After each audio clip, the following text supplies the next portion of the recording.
Bien le bonjour à toutes et à tous, c'est Cryptéo et on se retrouve comme tous les jours pour faire le point sur les news macro éco crypto. On a beaucoup de choses à voir en ce début de semaine. Vous le savez qu'à chaque fois le début de semaine ça fait des vidéos qui sont un petit peu plus longues mais surtout très intéressantes parce qu'il ne faut surtout pas louper ce qui s'est passé dans le week-end. Vous connaissez l'histoire, les cryptos ne s'arrêtent jamais, il n'y a pas de dimanche ni de jour férié pour l'écosystème crypto. Donc faites vraiment très attention à ça.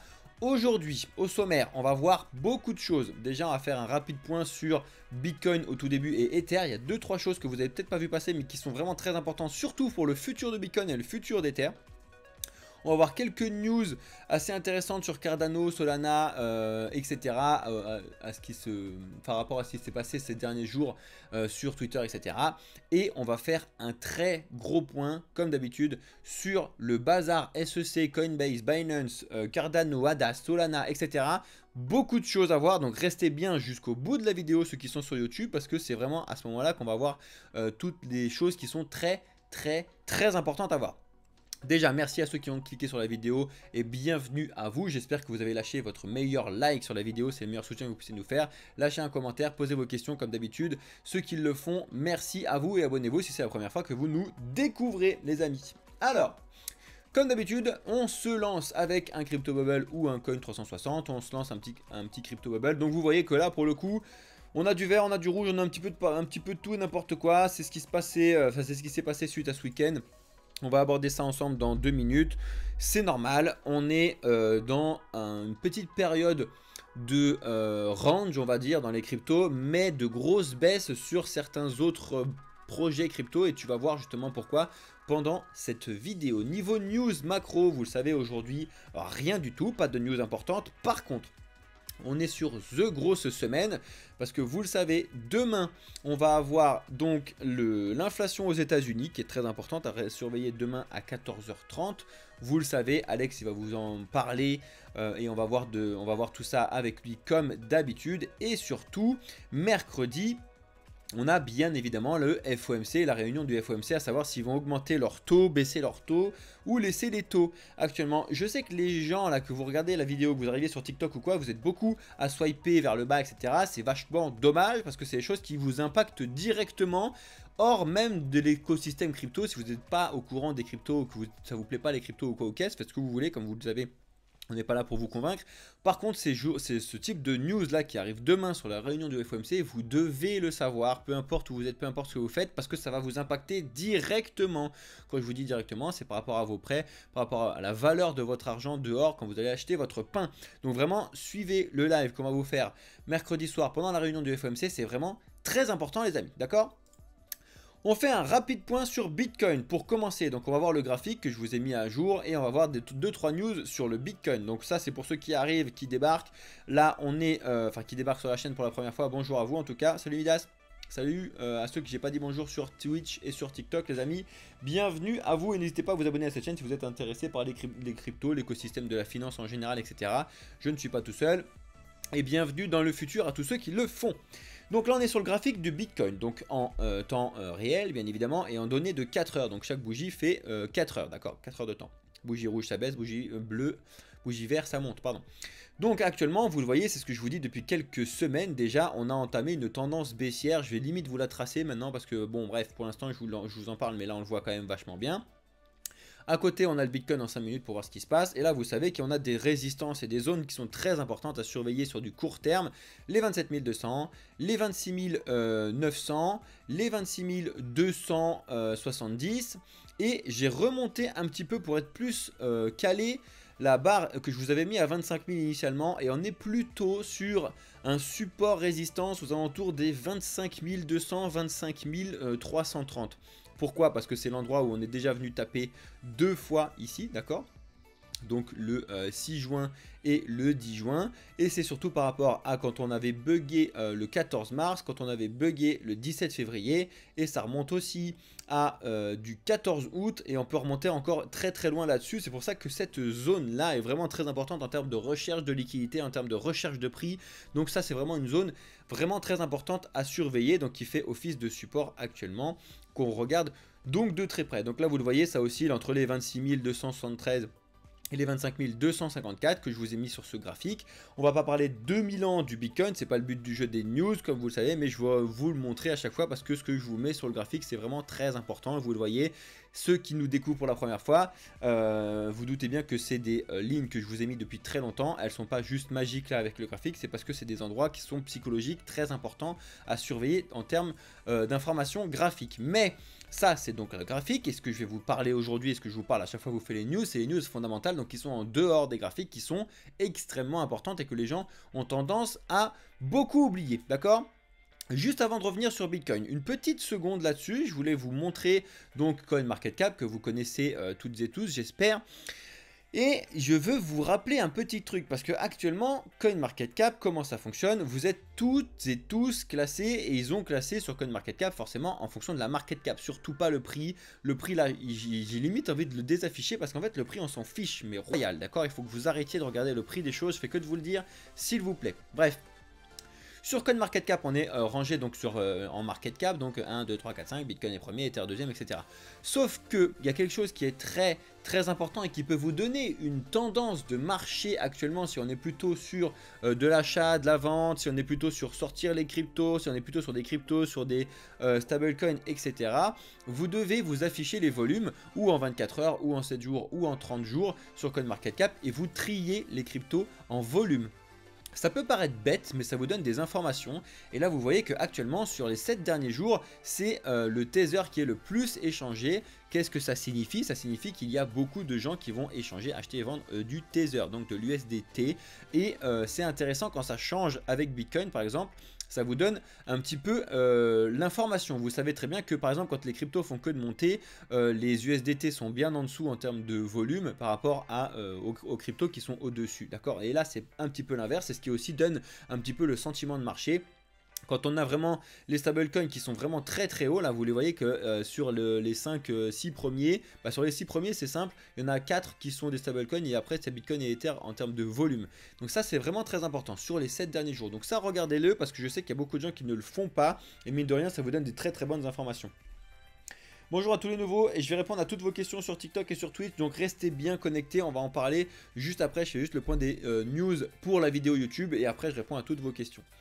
Là, ça c'est très important sur le Bitcoin également. Donc ça, c'est le graphique de la dominance de Bitcoin. Donc vous le saviez qu'avant, Bitcoin il était quasiment tout seul. Donc il était tout seul sur le marché. Donc il était quasiment à 99% de market cap, de dominance de marché par rapport à sa market cap. Vous savez que c'est réellement le bull run de 2017 qui a fait qu'en fait il y a beaucoup d'autres cryptos qui sont montés rapidement et les gens se sont intéressés un petit peu à tout l'écosystème crypto. Donc ça c'est le premier cycle, d'accord? Donc vous le voyez très rapidement, les cycles en général en termes de dominance Bitcoin, c'est qu'on a une baisse de la dominance de Bitcoin pendant les cycles crypto où il y a un bull run, ok? Donc là on le voit bien, après on est remonté beaucoup pendant tout le bazar qu'on a eu 2019-2020, vous le savez, sur les altcoins, et la même chose 2021.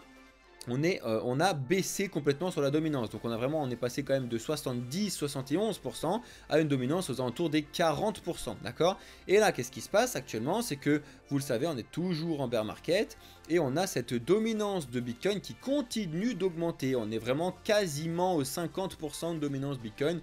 Tous les altcoins en fait se cassent la figure royale sur beaucoup de sujets, on va les voir juste après, donc restez bien connectés jusqu'à la fin de la vidéo, jusqu'à la fin du live pour vous, parce que vous devez comprendre ce que je vous explique là-dessus. Et ça, c'est des notions que vous devez regarder, pas forcément quotidiennement, mais allez, une fois par mois, vous devez regarder, tiens, on en est où de la dominance, on en est où, etc. Parce que ça vous donne des informations sur ce qui se passe actuellement sur le marché. C'est vraiment très important et beaucoup trop négligé, d'accord?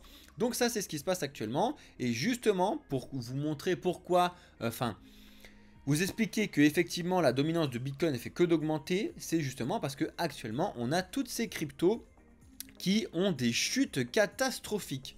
Qu'est-ce que c'est que ces cryptos? C'est le Matic, le Solana, l'ADA, l'Atom, le XRP, le Link, la AVE, etc. En gros, c'est les cryptos, pas que, mais c'est beaucoup les cryptos qui ont été attaqués par la SEC directement sur Binance, en tant que vous connaissez l'histoire des securities, commodities, etc.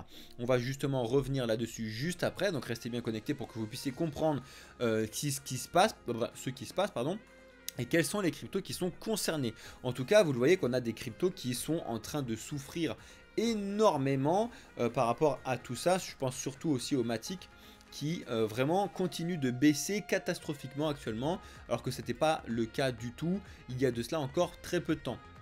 D'ailleurs, regardez-le, si vous voulez regarder là le graphique que je vous mets là-dessus. Il est où mon petit Matic? Je vous le montre juste 2 secondes. Matic USDT. Voilà, tu regardes en données de 4 heures. Le Matic fait que de baisser. Il est vraiment en bear market. Et le mieux, c'est de se le mettre en journée, en daily. On n'est pas encore, j'ai envie de dire encore, mais bon, on ne sait pas. Mais on est limite sur le Matic déjà au plus bas de ce qui avait été touché en juin suite au Luna. Mais on est déjà en dessous de tout le bazar qu'on avait eu à partir de novembre et de la chute du FTX pour le Matic. Vraiment, le Matic a pris un sacré coup dans l'aile récemment, alors que le projet Polygon Layer 2 d'Ether fonctionne très bien, même s'il est de plus en plus utilisé. Pour le coup, le prix baisse. N'oubliez pas qu'il faut différencier transaction, utilisation, volume, prix, etc. D'accord? Ne surtout pas confondre tout ça, sinon vous allez faire des énormes bêtises. En tout cas, là, il baisse depuis toute cette semaine parce qu'il a été attaqué en direct, comme l'ADA, comme bien d'autres, par la SEC directement. Par exemple, regardez l'ADA, il fait exactement le même graphique, il se fait attaquer énormément. Pareil, il est descendu, alors lui pour le coup il a à peine touché le plus bas de novembre aussi, mais on est quand même sur un très bas sur l'ADA et vous devez le voir là-dessus. Par contre, l'ADA, on va en reparler tout à l'heure, le Cardano, il a une utilisation et des projets qui sont juste phénoménaux actuellement, d'accord? Donc il ne faut pas non plus dire tout et n'importe quoi. Bref. Donc, que se passe-t-il ensuite? Pour revenir encore et finir sur Bitcoin, vous le saviez 2 secondes, c'est une news qui arrive là actuellement. On est en train un petit peu de retrouver ce qui se passe petit à petit sur le bazar qu'on a eu de MTGOX 2011-2014, d'accord? MTGOX, c'était en gros l'équivalent de Binance à l'époque, donc au tout début, c'était le leader du marché. Ils sont partis avec la caisse avec plus de, je ne sais plus combien de milliers de bitcoins, c'est 647 000 bitcoins depuis 2011 sur le hack de MTGOX. Ils sont potentiellement en train d'avoir retrouvé les hackers, etc. Vous le savez que il y a beaucoup de gens dans l'écosystème crypto qui ont été touchés, je pense notamment à Dark Emi, vous connaissez Emi qui est souvent avec la chaîne du journal du coin, etc. Il me semble que lui fait partie des gens qui ont été hackés de MTGOX, qu'il en avait plus de 5000 bitcoins à l'époque, il me semble, enfin à vérifier, mais il me semble que c'était ça quand j'avais discuté avec lui. Bref. Donc ils attendent toujours potentiellement de les revoir. Alors tu te doutes bien que là, si d'un coup tu revois tes 5000 bitcoins, c'est un game changer dans ta vie, on est complètement d'accord. En attendant, on verra bien ce qui se passe, on suit un petit peu l'affaire de très près. Et je crois que c'était la dernière news que je voulais voir sur Bitcoin pour vous donner un petit peu ce qui se passe actuellement. Autre point très important qu'il faut voir sur Ether. Je ne sais pas si vous avez suivi un petit peu ces news là, c'était il y a quelques jours, fin de semaine dernière. On a Vitalik Buterin qui est un petit peu à l'instar du trilemme de la blockchain. Vous connaissez que la blockchain, quand elle est arrivée avec un trilemme, donc c'est un problème à un triangle avec 3 problèmes, que du coup en fait le but du jeu c'est que la blockchain puisse essayer de résoudre ce trilemme, et la blockchain qui résoudra ce trilemme sera la meilleure blockchain au monde, à savoir de résoudre le problème de décentralisation, le problème de sécurité et le problème de scalabilité. Donc c'est les 3 piliers du trilemme de la blockchain. Vous le savez, normalement si vous suivez un petit peu tout ce qui se passe, que actuellement c'est impossible et que les projets crypto ont souvent à chaque fois que 2 branches de ce trilemme de la blockchain. D'accord? Donc qu'est-ce qu'il a fait? Pas pour revenir sur le trilemme de la blockchain, il a redonné une information sur Ether, comme quoi il y a 3 choses qui doivent être faites et qui doivent être en transition sur Ether et autres pour que le système Ether et l'écosystème crypto fonctionnent. Sans ça, ça ne fonctionnera jamais, selon lui. Après, prenez des pincettes là où vous voulez prendre des pincettes, etc. En tout cas, je vous informe là-dessus, c'est très important. Selon lui, pour reprendre un petit peu le trilemme de la blockchain, les 3 choses qu'il faut faire obligatoirement en termes de transition sur l'écosystème Ether, mais également sur les autres choses, c'est travailler sur les layers 2, sur la scalabilité, donc c'est ce que je vous dis, donc travailler avec des roll-up, des ZK roll-up, bref, des notions là-dessus, on va pas rentrer dans les détails pour tous ceux qui sont tout nouveaux là-dessus, bref. En tout cas, il faut travailler là-dessus. Donc les layers 2, c'est ceux qui sont en général là pour améliorer la scalabilité d'un projet, parce que vous savez que ce qui est très important dans l'écosystème crypto, c'est la décentralisation, c'est les valeurs de base. Et l'autre chose qui est important, sans quoi ça ne fonctionne pas, c'est la sécurité. S'il n'y a pas de sécurité derrière une blockchain, ça ne fonctionne pas. Donc en général, les deux blockchains principales, à savoir Ether et Bitcoin, travaillent énormément sur la décentralisation et sur la scalabilité, et sur la sécurité, pardon. Donc ils sont tous les deux en lag, qui est en problème de scalabilité. La scalabilité, c'est la rapidité de transaction qu'on peut avoir sur le réseau en fonction de, enfin sur le réseau de base de la blockchain, donc Ether ou Bitcoin. Même si oui, Ether c'est discutable sur la décentralisation depuis qu'il y a eu là-dessus, vous connaissez toute l'histoire. Bref, en tout cas, il nous dit qu'il faut travailler sur la scalabilité, que la solution là-dessus c'est les layers 2, et donc il faut travailler ces layers 2. Donc pour Ether c'est Matic, on en parlait tout à l'heure, c'est Arbitrum, c'est Optimism, etc. Ça c'est des projets qui sont directement sous Ether en layer 2, donc vous devez savoir quand vous investissez dessus. Sur Bitcoin c'est Lightning Network, etc. etc. Ensuite, il doit être travaillé et doit être en transition des wallets de sécurité, donc avec des smart contract wallets, d'accord, donc ça c'est autre chose. Et enfin, l'aspect privé de la liberté doit être très important et mis au centre de tout ça, et c'est complètement à l'encontre de ce qui se passe actuellement avec les législations, que ce soit en Europe avec MiCA, aux États-Unis avec la SEC actuellement. Et ça, il faut surtout pas l'oublier, mais l'aspect privé, l'aspect de liberté, etc., c'est vraiment les valeurs qui sont ancrées dans les cryptos qu'il ne faut surtout pas laisser et oublier. En tout cas, si ça vous intéresse, je vous mettrai le post qui explique tout ça de Vitaly Buterin directement. Vous connaissez l'histoire, je vous mets toutes ces news là dans la partie actualité de notre Discord. Donc rejoignez le Discord si vous ne l'avez pas encore rejoint, que vous soyez sur TikTok ou sur Twitch. Venez sur Discord. Et d'ailleurs, ceux qui sont sur TikTok, je profite à vous le dire, on est en direct donc là sur Twitch. Blockchain Capital 2023, vous voyez que c'est bien mieux. On a le Bitcoin en 5 minutes en direct, on a ma tête et on a en même temps les news, alors que vous voyez que les news sur TikTok. Donc venez sur Twitch, ce sera beaucoup mieux. Et après, venez bien évidemment sur Discord, très important. Et pour ceux qui veulent aller encore plus loin, venez bien évidemment sur notre chaîne YouTube, donc Blockchain Capital 2023. Vous avez toutes les informations et toutes les rediffusions. Voilà, c'était le petit aparté là-dessus. Ensuite, sur Ether, que je trouve une belle avancée encore là, sur ENS, là, Ethereum Name Service. Si vous ne connaissez pas, vous savez que ça avait fait beaucoup de bruit quand c'est sorti. Là, ils sont en train de faire MyBox, donc c'est de pouvoir faire la première blockchain DNS routable. Bref, je vais vous passer un petit peu les détails et de faire donc des noms de domaine Web3 sur internet. C'est exceptionnel et ça c'est génial, ça fonctionne et ça va arriver petit à petit. Quand je vous dis petit à petit, c'est que vous pouvez aller sur my.box, je vous montrerai tout ça, et pour l'instant le lancement c'est prévu dans 122 jours, donc c'est pas tout de suite, mais on va surveiller ça de très près. C'est des noms de Web3, des noms de domaine Web3, donc des noms de domaine c'est des noms à la place de .com, .fr, etc. Ce sera des .box qui seront juste exceptionnels. Pourquoi faire? Donc pour pouvoir faire des profils et wallets, des sites décentralisés, des emails, du trading, tout ce que vous voulez. Il y aura plein de choses. Vous pouvez avoir de l'early access, etc. Si ça vous intéresse, c'est vraiment des innovations apportées par la technologie blockchain qui sont vraiment très intéressantes à l'avenir. On parlait de Cardano tout à l'heure, on va en reparler encore après avec la dame, mais là juste 2 secondes pour vous montrer à quel point Cardano fait que de faire des innovations depuis l'été 2022 où il a déjà proposé le projet Hydra. Il y a quelques semaines ou la semaine dernière je vous ai déjà parlé du projet Marlowe. Regardez les news et regardez les vidéos de la semaine dernière sur la chaîne YouTube pour voir ce qui se passe. Et là on a le projet Catalyst qui représente du coup une progression majeure dans le domaine de la gouvernance de protocole. Kesako, un petit peu qu'est-ce qui se passe là-dessus, qu'est-ce qu'ils vont faire?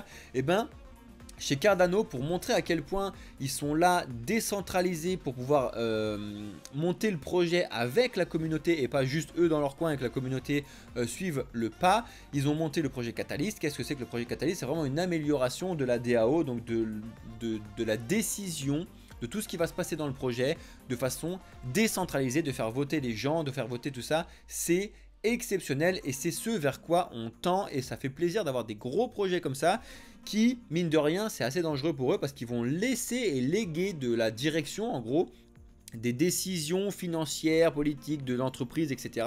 directement aux utilisateurs. Donc c'est très compliqué, mais c'est le futur selon moi. Et c'est des initiatives comme ça qui font que on va avancer, on va progresser et on va continuer de développer la décentralisation. C'est vraiment très important. Il y a déjà eu une dotation de 50 millions d'ADA, hein, c'est juste énormissime pour pouvoir développer ce projet Catalyst. Donc affaire à suivre, on vous tiendra bien évidemment au courant de tout ça. En tout cas, si vous avez des ADA, etc., regardez un petit peu comment ça fonctionne, comment fonctionne le système de vote. Vous allez voir, c'est vraiment, vraiment très intéressant. Et du coup, le site de Catalyst, c'est celui-ci. Je vous mettrai bien évidemment les informations dans le Discord, comme d'habitude. Ensuite, donc, vous le savez, on arrive un petit à petit sur la partie législation, réglementation qu'on doit voir sur la fin de cette news qui sont vraiment très importants, qu'il ne faut surtout pas louper. Par exemple, on a le gouvernement en Europe donc, qui est en train de dire qu'il faut que les banques soient encore plus en restriction par rapport à ce qui se passe dans l'écosystème crypto. Je m'explique. En gros, l'Europe veut imposer aux banques un taux, veut imposer aux banques de mettre que le risque des cryptos qu'elles vont détenir sera au maximum, à savoir de 1250%, c'est juste n'importe quoi. Bref, pour expliquer qu'en fait ces banques-là, donc qui vont prendre part dans des blockchains n'importe lesquelles, donc acheter des bitcoins, acheter etc. Il faut qu'elles aient une solvabilité, un ratio de solvabilité par rapport à cet argent là qui soit juste exceptionnel par rapport au risque qui est là-dessus. Donc ils sont en train de dire justement que les cryptos sont ultra risqués. Qu'est-ce que ça risque de faire pour nous en fait directement? Le problème c'est que à cause de ce type d'information de l'Europe, le problème c'est qu'en fait ton banquier risque de t'appeler si jamais il voit des informations de comptes qui viennent de Binance, de Coinbase, de Crypto.com, etc. de t'appeler, te dire bon, ou vous arrêtez vos trucs ou on vous coupe vos comptes en banque. C'est ce qui risque de se passer, entre guillemets. Mais n'oubliez pas qu'il y a bien évidemment beaucoup de solutions. On vous explique toutes les solutions, comment mettre en place sur Blockchain Capital si vous intéresse. Donc abonnez-vous les amis. C'est très facile, c'est très... moi ça me fait vachement marrer que les gouvernements centralisés essayent de se battre contre la décentralisation. Je fais que de le dire, je fais que de vous le dire. Ce n'est rien que des coups d'épée dans l'eau. Donc ne vous inquiétez pas quand vous voyez ce type de news. Effectivement ça va vous impacter. Vous allez juste mettre en place quelque chose et ça va pas changer grand chose à votre vie. Tout comme ça ne change pas grand chose à ma vie depuis que j'ai quitté un petit peu tout ce système là depuis maintenant quelques années. Bref, je vous expliquerai tout ça. Ça c'est pareil, c'est côté législation, je ne sais pas trop quoi faire de cette news. Vous connaissez le système SWIFT interbancaire, donc c'est le réseau géré par les Américains, la CIA, bref tout ce que vous voulez, qui s'occupe de gérer les échanges interbancaires internationaux. Et le réseau Chainlink, donc c'est un des projets qui est pour faire de l'interopérabilité entre les blockchains. Ils s'allient tous les deux en fait pour pouvoir connecter les institutions financières, donc celles qui sont gérées avec SWIFT et la blockchain. Donc je sais pas trop comment voir cette news, si c'est une bonne news, pas une bonne news, c'est centraliser de la décentralisation, donc en ce sens là j'aime pas trop.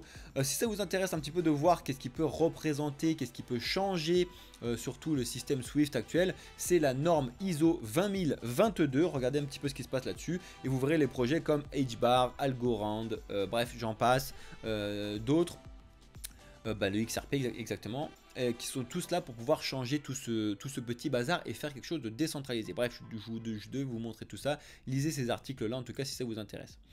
On continue avec les news. Par exemple, on a les Américains qui vont blâmer les cryptos pour le trou dans les caisses américaines. Vous le savez qu'on a actuellement la dette qui a été rehaussée aux États-Unis au début du mois de juin. Bon, bref, c'était normal, sinon c'était récession mondiale, tout le monde le savait. Hop, Alex, vous avez déjà fait des vidéos et vous avez fait des shorts, etc. Donc allez voir tout ce qu'on vous a mis sur Instagram, TikTok, YouTube, vous allez voir tout ça. Très important, mais moi ça me fait marrer que du coup en fait le système américain essaye de se délester de toute faute en fait. Ils sont en train de dire oh non de toute façon c'est pas notre faute, c'est les cryptos, c'est décentralisé et c'est facile parce que c'est facile d'attaquer quelqu'un qui n'est pas là parce que là ils attaquent directement crypto. Quand ils disent crypto c'est Ether et Bitcoin en gros, et comme il n'y a personne derrière, c'est facile de taper sur quelqu'un ou quand il n'y a personne et de dire non mais c'est pas moi c'est lui, sachant que lui c'est personne, c'est plus facile plutôt que de garder la responsabilité. Non messieurs les Américains, c'est de votre faute, vous faites n'importe quoi avec l'argent et depuis des années, des dizaines d'années. On fait que de vous le dire. N'importe quel économiste de n'importe quel pays fait que de dire que la gestion de l'argent mondial ne va pas du tout et ne fonctionne pas à long terme. Ça n'est pas du tout depuis l'arrivée des cryptos qui est là depuis 2009, justement après qu'on a déjà vu que le système était défaillant complet. Donc arrêtez d'essayer de déléguer la responsabilité aux cryptos, ça n'est pas vrai. Merci. Ça y est, on arrive sur les news qui concernent directement le bazar qu'on a actuellement avec la SEC, Binance et tout ça. Actuellement, qu'est-ce qui se passe? Eh bien, Crypto.com suspend toute relation avec les institutionnels aux États-Unis. Alors ça ne touche pas, ça va pas te toucher toi, en plus si tu es en France ou en Europe, n'importe quoi, ça va pas te toucher. Juste c'est un signe de montrer à quel point les États-Unis font peur à tout l'écosystème crypto en termes de réglementation, à quel point c'est flou par rapport à ce que vous allez voir encore tout à l'heure, securities, commodities, etc. Qu'est-ce qui se passe? Bah, du coup, Crypto.com, ils disent bon, ok, bon, ils essaient de nous embêter, et ben nous, on sort de tout ça, tout va très bien se passer, d'accord? Donc voilà, ça c'est une news que je voulais vous montrer. Crypto.com suspend pour les institutions leur exchange. Ensuite, ce que vous avez peut-être pas vu passer, mais qu'il faut savoir, c'est près de 4 milliards de dollars, donc ça paraît beaucoup, c'est pas tant que ça. C'est beaucoup pour l'écosystème crypto, entre guillemets, même si c'est vraiment pas tant que ça, mais c'est juste pour vous donner une idée. C'est 4 milliards de dépôts sur Binance, Coinbase, Binance US, etc. qui sont sortis des États-Unis à tel point que, enfin, par rapport à la réglementation complètement floue qu'il y a actuellement. Les Américains ou pas Américains sont juste en fait pris leur crypto et les ont sortis du pays pour les envoyer autre part sur des wallets décentralisés, sur d'autres exchanges qui ne sont pas aux États-Unis. Bref, ça montre à quel point les réglementations étatiques ne peuvent rien faire contre un écosystème décentralisé. Ils peuvent essayer de donner des coups d'épée dans l'eau où ils veulent pour essayer de changer la surface de l'eau. Ça ne changera jamais quelque chose de décentralisé. Donc peut-être qu'à un moment ils vont le comprendre. En tout cas, cette petite personne qui est Gary Gensler ne comprend pas grand chose. Bonjour à tous ceux qui arrivent sur TikTok et sur Twitch. Bienvenue dans le futur les amis. Bonjour à tous ceux qui s'abonnent et bonjour à tous ceux qui posent des questions. Ça fait plaisir. Donc on verra s'ils comprennent un petit peu, mais en tout cas à un moment ça va être compris, quand on verra bien. Continue avec les news de ce qui se passe au vu de la SEC, de ce qui se passe actuellement. Vous savez Coinbase, Binance, etc. sont directement attaqués. Qu'est-ce qui se passe du coup? La note de Moody's, vous connaissez un petit peu les agences de notation américaines, Moody's, Fitch, etc. qui sont là pour noter les entreprises ou les États avec AAA, AA, A, BB, WB, bref, etc., etc. Et là pour le coup, depuis qu'on a eu cette attaque là, Binance se voit attribuer une note négative. Donc moi ça me fait vachement marrer parce que en fait on s'en fout en vrai, on fait que de vous le dire, il faut juste savoir dans quel écosystème vous vivez et comment ça fonctionne. Tout le monde est censé le savoir que Coinbase, Binance, etc. c'est extrêmement risqué de laisser ces cryptos sur le long terme parce que c'est des plateformes centralisées, il faut se servir de la plateforme pour le service, je fais que de vous le dire et quand vous le savez, vous allez gérer vos risques tout seul. C'est l'avantage et l'inconvénient des cryptos, je fais aussi que de vous le dire, c'est que vous êtes 100% responsable de tous vos actes, mais du coup c'est un avantage et un inconvénient. Bref, en tout cas, je voulais vous le montrer, Coinbase passe de stable à négatif selon Moody's suite aux accusations de la SEC actuellement. Très important. Ensuite, ça c'est le trio des projets qui sont en train de ne pas se laisser faire par la SEC par rapport à l'attaque qu'il y a eu récemment. Comme vous le savez, l'attaque de la SEC c'était d'attaquer tel et tel projet parce que c'était des cryptos derrière qui étaient considérés comme des securities. Donc c'est pas sécurité, hein, c'est des valeurs mobilières en français si tu veux voir ça. Et sont les valeurs mobilières, ça tombe sur la loi de 1933, 1934, bref c'est une vieille loi qui ne va rien avoir, qui fonctionne très bien sur les securities, sauf que les cryptos ne sont pas des securities, d'accord? C'est justement ces trois cryptos qui résistent et qui se battent contre les décisions de la SEC. Quels sont ces trois cryptos que vous connaissez forcément? C'est l'ADA, on en a parlé tout à l'heure, du projet Cardano, c'est le Solana du projet Solana et c'est le Matic du projet Polygon. Ces trois projets qui se battent vraiment sérieusement avec donc la fondation, avec les directeurs, etc.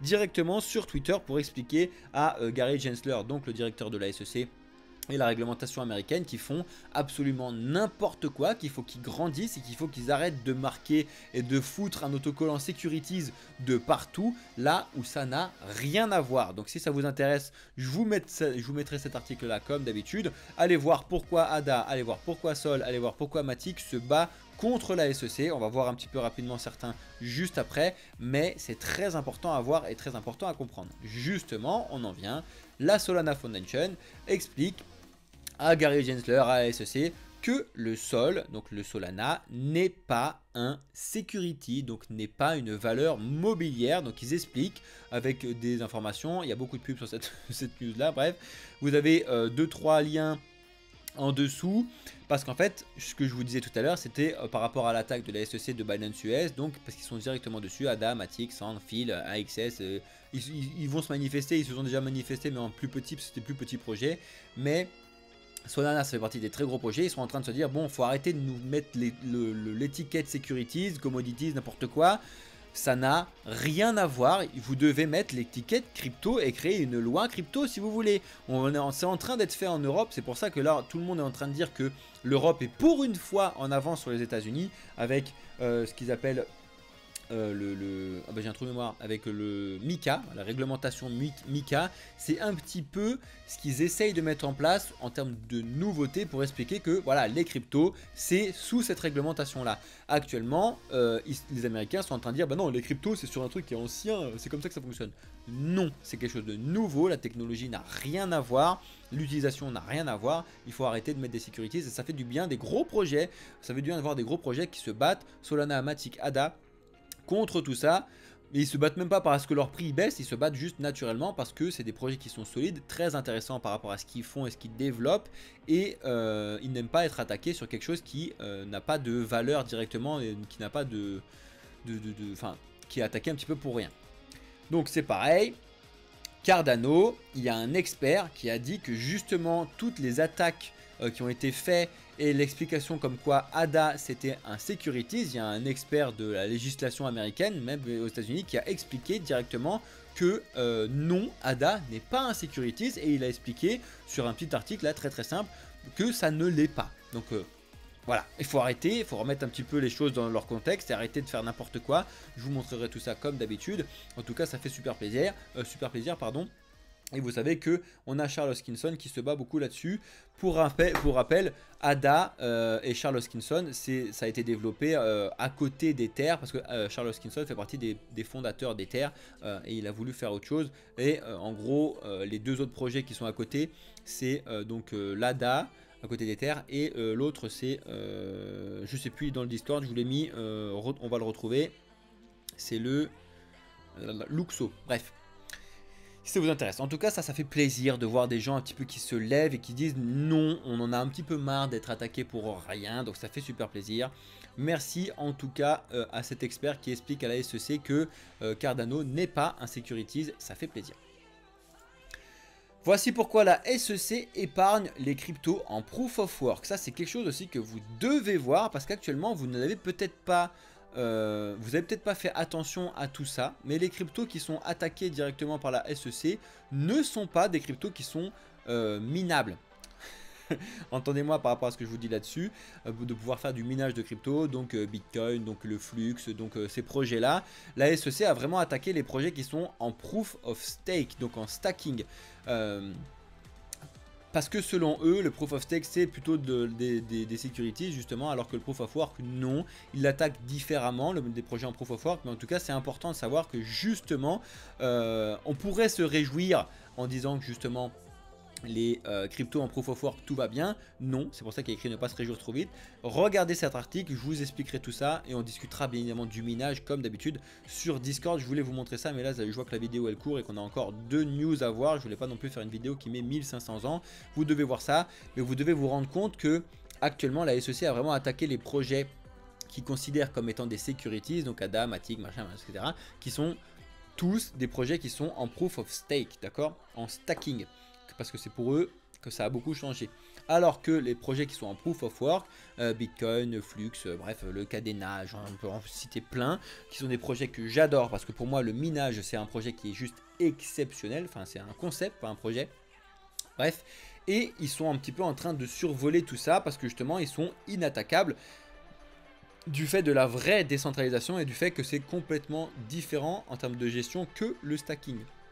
Encore une fois, réfléchissez un petit peu là-dessus et regardez ce type de news, et c'est comme ça que vous devez voir tout ça, ce que je vous disais tout à l'heure. Vous devez analyser ces news qui sont de l'analyse fondamentale pour comprendre ce qui se passe sur les graphiques actuellement, les graphiques d'ADA, les graphiques de Matic, comparé aux graphiques du Cadena, aux graphiques du Flux, etc. qu'on a actuellement. C'est très très important. Justement, pour continuer et finir un petit peu avec Binance, Binance US donc a décidé directement de couper les retraits, les dépôts, etc. aux États-Unis. Donc nous, ça ne nous concerne pas hein, en Europe, en France, etc. parce qu'on n'est pas du tout sur Binance US, on a Binance.com tout court. Donc ça ne nous concerne pas. Par contre, c'est néanmoins très important et c'est aussi des news et des informations que vous devez voir passer et que vous devez comprendre en termes d'impact derrière. C'est pour ça que c'est ce que je vous ai dit tout à l'heure. Les Américains ne peuvent pas aussi facilement que ça mettre de l'investissement dans les cryptos. C'est parce que c'est pour ça qu'on est en bear market, c'est pour ça qu'on a tous ces trucs là actuellement, je vous l'ai déjà dit. Et il faut qu'ils se fassent éduquer, accompagner pour montrer comment ça fonctionne, la décentralisation, et après ils vont pouvoir le faire. C'est pour ça que je vous ai dit qu'il va y avoir encore beaucoup de cycles sur l'écosystème crypto en général. Bref, donc Binance US donc prévoit de mettre une pause complète sur les fiat USD directement au 13 juin 2023. Donc c'est demain, c'est très important. Et justement la date du 13 juin est très importante aussi parce qu'il y avait je ne sais plus quoi d'autre qui avait été annoncé par les États-Unis qui devait donner je ne sais plus quoi le 13 juin. Donc demain c'est vraiment une date très importante, au-delà du fait que c'est déjà l'inflation aux États-Unis aussi. Donc on va surveiller tout ça de très très près. Ça devrait bouger sur le marché, sur l'écosystème crypto en général, mais pas forcément à la hausse. Il faut faire très attention à ça. Et pas à cause de vraies informations directement relatées à l'écosystème crypto, mais d'informations par rapport à votre monnaie. N'oubliez pas que là, les gens sont tous en train de dire « Oh, le Bitcoin baisse, une catastrophe ». Non, le Bitcoin continue de monter, continue d'avoir des gens qui s'y intéressent. Par contre, il y a plein de gens qui sont intéressés là-dessus, qui ne sont pas en train de dire que le Bitcoin est en train de monter. Non, c'est plutôt le dollar, l'euro, etc. qui sont en train de baisser. Quand vous réfléchissez comme ça, vous allez voir que c'est complètement différent. Bref, mais quand on a le dollar et l'euro, et là actuellement c'est comme ça que vous êtes payé, hein, me faites pas dire le contraire. Donc, quand vous êtes payé en euros, en dollars à la fin du mois, c'est malheureusement des euros et des dollars que vous êtes obligé de convertir en crypto pour pouvoir essayer d'en acheter. Et si vous en avez de moins en moins, vous allez acheter de moins en moins, donc c'est les vendeurs qui prennent la main, donc c'est pour ça qu'on est en tendance baissière actuellement. Vous voyez que c'est très simple quand on s'y intéresse un petit peu. Je sens que j'ai perdu la news que je voulais vous montrer tout à l'heure. Elle est ici. Donc hop, on finit là-dessus. Des sénateurs américains qui accusent Binance d'avoir menti aux législateurs. Pardon. Ah mais non, mais j'ai encore 2-3 news à vous montrer après, juste après. Et demande une enquête du Doge. Pardon. Donc c'est le Congrès américain là. Le ministère de la Justice, pardon. D'attaquer directement ce qui se passe sur Binance justement par rapport à la gestion qu'on a eue de Binance.com et Binance US qui sont censés être complètement différents, et on voit qu'il y a plusieurs liens communs. Donc bref, il y a une petite attaque là-dessus. On va suivre ça de très très près. On va voir comment ça fonctionne. Vous allez voir tout ça les amis. Ensuite, bien évidemment, pour continuer sur Binance, on a on avait, ça c'est important parce que les gens ne se rendent peut-être pas compte. On a Gary Gensler qui attaque, donc qui est le président de la SEC, qui attaque tout le monde. Et ce qui me fait marrer, c'est que ça a été prouvé et revu, c'est que il aurait dû être conseiller et donc advisor directement de Binance en 2019, et Binance avait refusé son profil. Et pourquoi Binance finalement aurait refusé potentiellement le profil de Gary Gensler? Peut-être que c'est donné par ce tweet là, ce qui est assez intéressant. Moi je trouve ça très très drôle.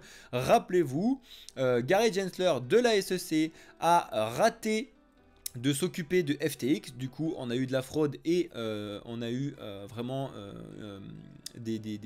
une crise bancaire directement internationale à cause de tout ça. C'était un petit peu ses petits amis à Gary Gensler, hein, nos amis de CFTX.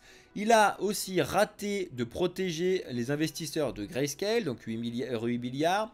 Il a aussi raté de protéger Voyager, Genesis, BlockFi et tous ceux-là qui ont été des des gens qui avaient emprunté à ce service-là, donc Voyageur, Genesis et BlockFi. 4 milliards. En fait, c'est très simple. Ce qu'ils disent, c'est tout simplement que Gary Gensler serait complètement incompétent. D'accord? C'est ce qui est dit dans cet article-là, dans ce tweet. C'est aussi pour ça que un petit peu tout est remis en question chez Gary Gensler. C'est pour ça qu'il se fait attaquer de partout, même chez lui directement aux États-Unis. Les États-Unis lui disent bon, t'es bien gentil, mon petit Gary, t'es président de la SEC certes, mais t'es en train d'attaquer l'écosystème crypto sur de la réglementation qui est toujours pas mise en place.